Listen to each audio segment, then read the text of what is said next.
সবাইকে শুভ দুপুর এর শুভেচ্ছা অভিনন্দন জানিয়ে আজকের এই ভিডিওটা শুরু করলাম।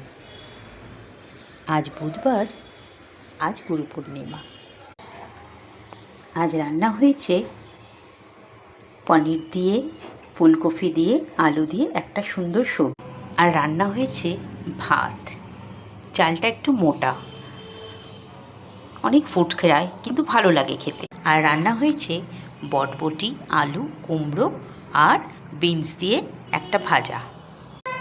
আর রান্না হয়েছে কাতলা মাছের ঝোল, যেটাতে আছে পেঁপে, আলু, কাঁচকলা, টমেটো সমস্ত দিয়ে একটা ঝোল। আর সাথে থাকবে শসা আর আম।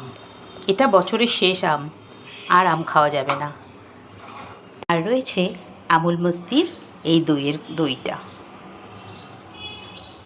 আজকে এই অবধি। আকাশটা একদম ভার হয়ে রয়েছে, একটু রোদ উঠেছিল কিন্তু আবার সেই কালো করে অন্ধকার হয়ে এসছে। একটু পরেই হয়তো বৃষ্টি নামবে। যাক, এই ছিল আজকের লাঞ্চ। খুব সিম্পল একটা সাদামাটা লাঞ্চ, যেটা আপনাদের সঙ্গে শেয়ার করলাম। ভালো লাগলে লাইক, কমেন্ট, শেয়ার করবেন।